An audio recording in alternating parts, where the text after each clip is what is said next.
Islamabad high court में इमरान खान के खिलाफ तौहीन अदालत केस की समाअत आज होगी।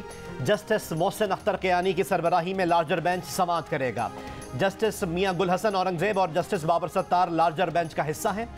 अदालत ने चेयरमैन पीटीआई की जानिब से एडिशनल सेशन जज जेबा चौधरी को दी गई धमकियों का नोटिस लिया था। तमाम जजेस का मुशावरत के बाद इमरान खान के खिलाफ तौहीन अदालत की कार्रवाई करने का फैसला।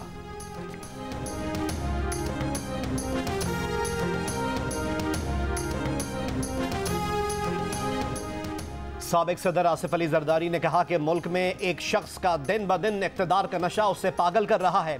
ये शख्स हर रोज़ हमारी फौज पर तनकीद कर रहा है, पुलिस और खातून मजिस्ट्रेट को धमकियां देता है। अदलिया को देखना होगा कि क्या ये शख्स कानून से बालातर है। साबिक सदर आसिफ अली जरदारी की सिंध के बुज़रा से मुलाकात में गुफ्तगू। कहा, चारों सूबों में बारिशों के बायस हंगामी सूरत हाल का सामना है। सबको सियासत छोड़कर सिर्फ मुतासरीन की तरफ तवज्जो देनी चाहिए।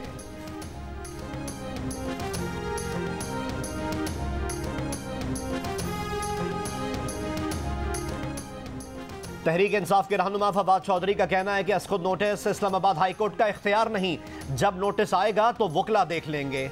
कहा, शहबाज गिल ने आईजी और डीआईजी के खिलाफ पर्चे के लिए दरख्वास्त दे दी है। जज साहिबा के खिलाफ दरख्वास्त आज जमा करवा दी जाएगी।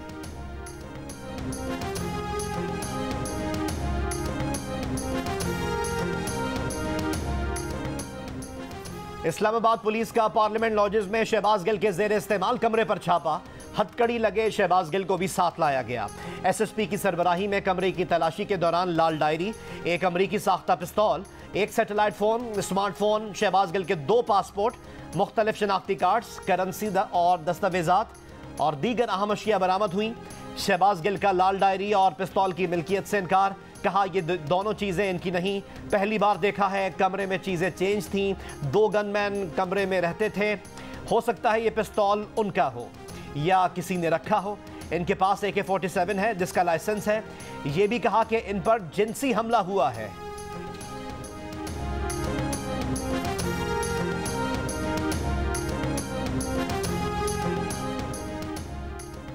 ओपन मार्केट में डॉलर 1 रुपया महंगा हो गया। एक अमरीकी डॉलर 223 रुपए का हो गया।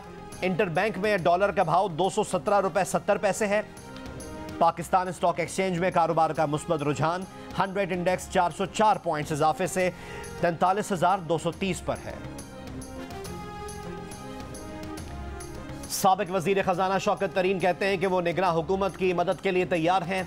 ज़रूरी है कि एक गैर जानिबदार अबूरी हुकूमत लाई जाए। अबूरी हुकूमत ऐसी होनी चाहिए जिस पर सबका एतमाद हो। इलेक्शन इस्लाहात पर भी बात की जा सकती है।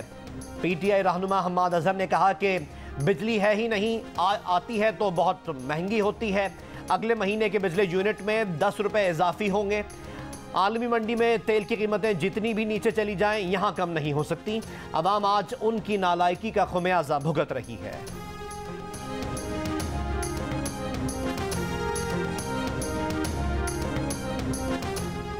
मुल्क में बिजली का शॉर्टफॉल 6000 मेगावाट हो गया। कराची समेत बड़े शहरों में 3 और छोटे शहरों में 4 से 6 घंटे लोड शेडिंग जारी। सार्फिन को लोड शेडिंग के बावजूद बिजली के भारी बिलों का सामना। पावर प्लांट बदस्तूर तेल और गैस से महरूम।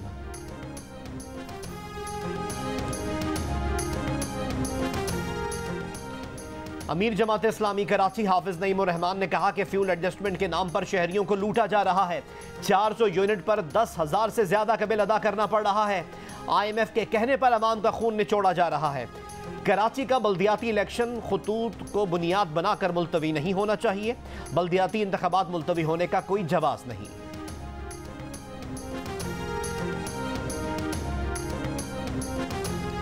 वफाकी वजीर शहरी रहमान कहती हैं, इमरान खान का खातून जज और पुलिस अफसरान के खिलाफ लोगों को उकसाना काबिल तशवीश है। इमरान खान खुद को कानून और अदालतों से बाला समझते हैं। मुल्क जैम करने के मंसूबे बना रहे हैं और गिरफ्तारी के डर से छुप भी रहे हैं।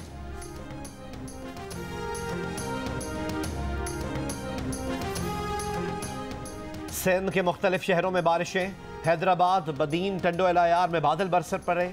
मीरपुर खास की परान नदी का शिगाफ 3 रोज बाद भी पुर न किया जा सका। नौकोट सेम नाले में पानी की सतह खतरनाक हद तक बुलंद। नौशेरो फिरोज में कौमी शाहराह पर पानी जमा होने से गुज़िश्ता 3 दिन से ट्रैफिक जैम। कुंडियारों से रसूलाबाद और भुरिया तक गाड़ियों की लाइनें लग गईं।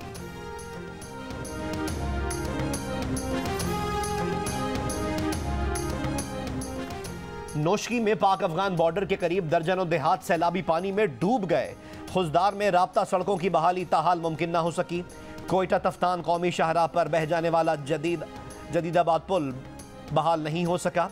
हजारों गाड़ियां और मुसाफिर फंस गए। पुल की बहाली का काम जारी।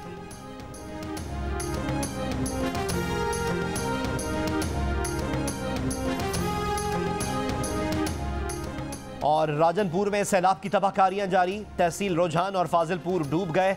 बस्ती आकिलपुर में सैलाबी पानी दाखिल। इंडस हाईवे रोड पर सैलाबी पानी गुजर रहा है। मुतासरा इलाके में ग़िज़ाई क़िल्लत पैदा हो गई। मुतासरीन खुले आसमान तले मौजूद।